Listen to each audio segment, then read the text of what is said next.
ner malaken yam kana diala kontin barwani lingwa sama kanwar online tv channel biya kamal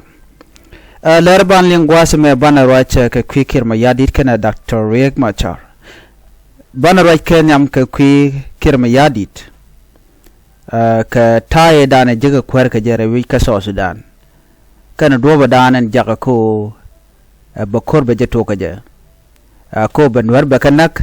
ke ba dr riek machar baje joire wi ka juba koron kinan dangaru wal jok gorno jin bilar me bije linkeli ko te ka to don kuji to gure en wo dere ngajba ka kwisal pike me yadit meni linkeli on matwogane gorno bije tuk ke bi mandan gujen wo dere ngajten bi gorno en wo bi ngaj ere ler kana me bala ni point ne ko gore jen wo bi ateka ngany morong shan gorno beteto ngwane balaten duno bala ni point ne pan tin kontin go ti loro den ko deling no en wale racha ke kwi shoda mengai kon dia le long re wich ka so sudan no karama monga ram mone kwer ke kir mayardit chol ko na kwer ko jara manan cha kwany kajen point en kir mayardit anga ka adwo bedien jego bela kwer ke jamo ko ngai kon dia de konti. How did he become the leader of a new nation? And point there kir kangai kon dialo general mekan gwar maybe misha gwar okay dara gwar ka pega cha gwar jamo but ngai kon gwar no tilat ko ruden chicken gwa ka do badan dara mi mo shi gwar ka dara kalat ke je ajan do badan tiken ga de ga je kan dr riek machar ko dr riek machar nyara mi shi gwar ngai tin kon de lat do no kir mayardit no a gwas memen bu kon ngach kir mayardit dab ka je ka shon mishal ka sal pa kir mayardit dab je ka bargazal ke 1951 dab je ko ron kis kelur ku bangonu jendi kel ajen rone dab ke kir mayardit na mone dab ka je ray wich ka bargazal ray wich ka so sudan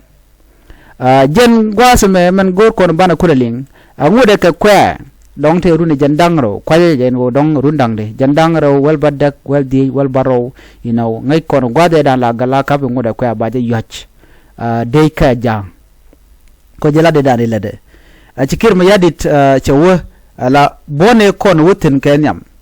me tugo bo de ka wa chewo ka nyanya movement bona nyanya ajene cha kon join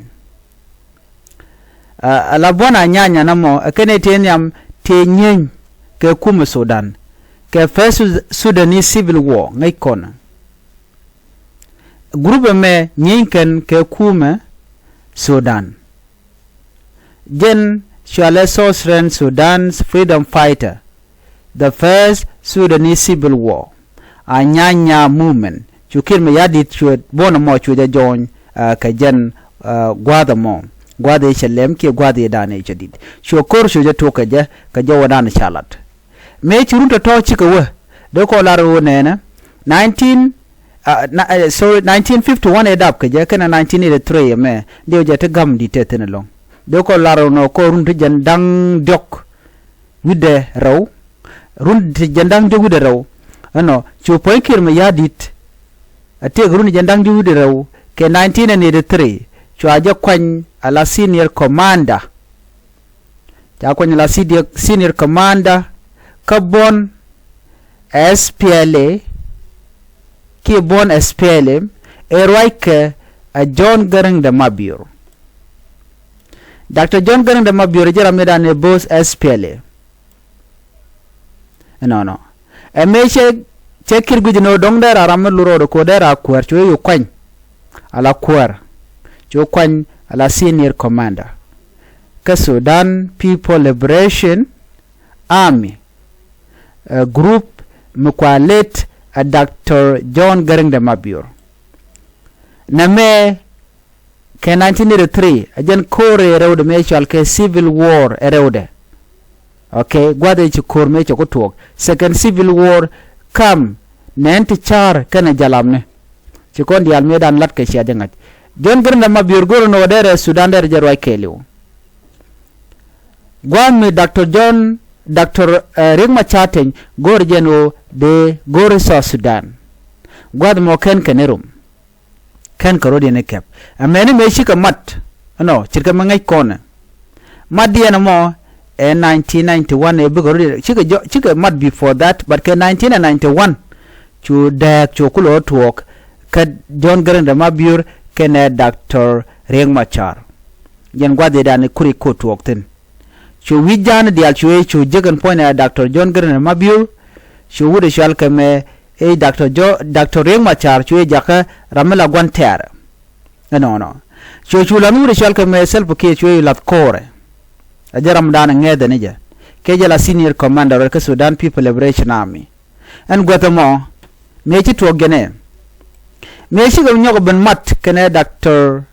Riek Machar en John Garang Mabur en gwasamo chu John Garang Mabur ke 2005 me cha so Sudan cha ke jogo no biya ko chungala so Sudan ngode ken independent kan ben en gwasamo ne wude me Michel kame John Garang Mabur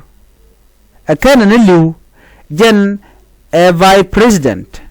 pin wude shal kame Umar Bashir ka Sudan ajene kan so Sudan kan dak kene Sudan tekel an gwadamo chotogo no shi Dr. John Garang Mabur Japan Karenyal gwami che ko Uganda ko le la lunde jok kurut kamen shal ke Yoweri Kaguta Museveni wude danan kef Uganda mi go ken wo jaram danan nak John Garang Mabur va ko wate ka rol to tuok ba kam ne ken ngai Yoweri jen wona na wude me mi shiga tekele kana John Garang Mabur mu we wongot alo jan biya kwero nyodo je gwan hotel mbe jek ka kuma South Sudan ko jan bura liet ka bura dap rawtiti gore ke anyok jen gore jen obi business de kam de kana South Sudan belet betret root ke nyagado danan tuoka ke bede tani shanko chi South Sudan te roda bulong South Sudan te bete kwak dial ba ka wian nunke ba ki import re wich ka Uganda ka Kampala ba kul nang re wi ka South Sudan namo charge gore John Garang Mabur gore jenwo de kum South Sudan der tike kwakke ajen en gorka ba Dr. Riek Machar ajen dane gorke me jak Dr. Riek Machar ko antame e target ka kum Uganda ajen ngayen men to cha Dr. Riek Machar cha de no ko kum Uganda amani yen sha yen men tam murai kona ke 2025 me awodi ojen lokaje arami living witness katen kona jak te shala da kum Uganda ka kuje mo dol ji Uganda ka jeno mu wo kwerka nyuda jenwo chitin diala kontin deken ka jak chicken ga bajik so biken kume dung so Sudan biken gang jok ko shegwani shega bari aleka ko da tel kon masham kana kan ji Uganda kwana ben kaman to gwada me ci John Garang Mabur me ci liu ka 2005 gwada ci pantin garenyal chwa selpa ke me yadi chwa kwan ala kuer SPLA mendit an gwada mo to jena vice president bohre wike Sudan angode ken so Sudan ken barar kan so Sudan kan jako be chong ka chong da karwada monon kon ko nene ke 2011 ron kina dangara with welkel July 9 shukumu so Sudan chwaja kam independent chwa selpa ke me yadi chwaja jaka first president ka South Sudan kashwa Dr. Riek Machar chwa jaka vice president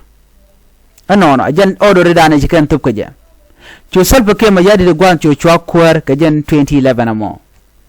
ka korun ka ke nuske run dangro chu wude shal ka me kirma yadit ko she ngaji no che kwer che je ngeje gwan o baje joy kwer ka Dr. Riek Machar ko che ji South Sudan chikan binyur bang tel queen kware malatke ngeje gwan o mu queen kwar waje lat ba yigjen gwa kwer ka chu gorno be de ni ga ba trend de ni jan chu ka de ni jan chu kan kariala ka kana janken ka jen gwa mo chu kan ka mo gwa mi ken katen .kubeng chukan de indro chukan gari alaka leave kan do badan bugan wer bukan nakaje chukan mudo den chukan no 1991 ron kine to kit kel wir kurban woni jen bangwan wi de kel chukan mo nyoko non kana gwade dan erwal Dr. Riek Machar ten kana Dr. John Garang Mabur wi bor me che kor me che tok ajanga shaka na galonga kuje mo rame nang ne nga Dr. Riek Machar ka kor ti jeng na jen kana dial no ci jango lele lo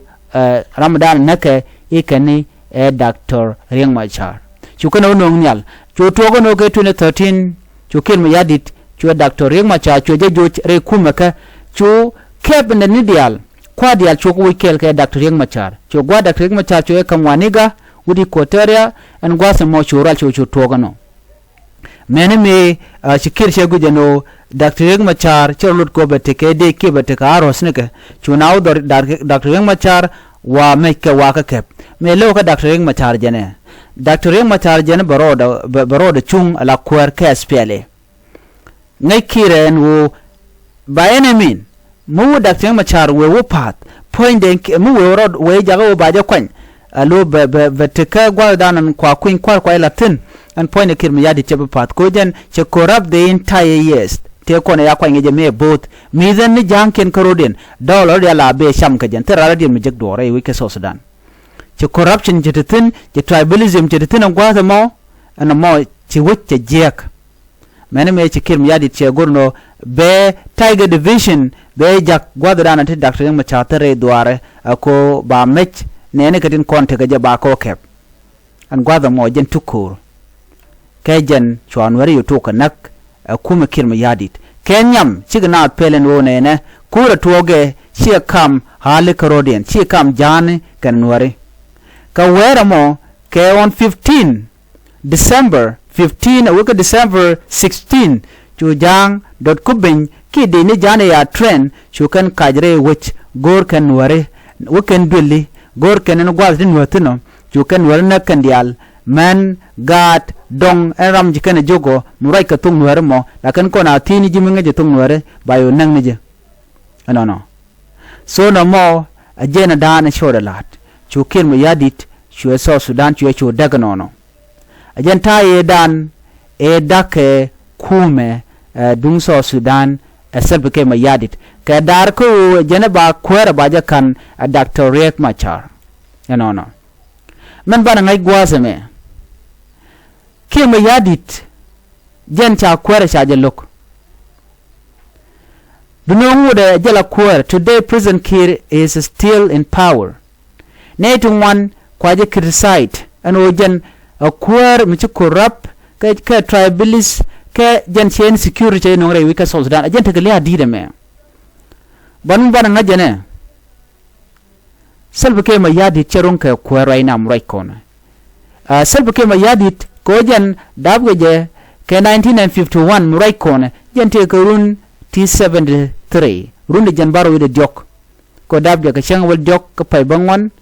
no ron kis kelur kur bangon jende yude kel te ko run jan baro wide diok lo chara madit ena don ci tang jiende wi mon jan ko bol mela ko nga jema ko banware be ganyo ko ko ka marginalize na mo jan taktik dan let kir mayadide jan gwa dana go de kon chong tun bale je ka chang da dien ka kir mayadit ka taye na antere kwarga je ko gor ko no ban na me ban je tubra education gane ko ne ko ken an biya ta gamal bye bye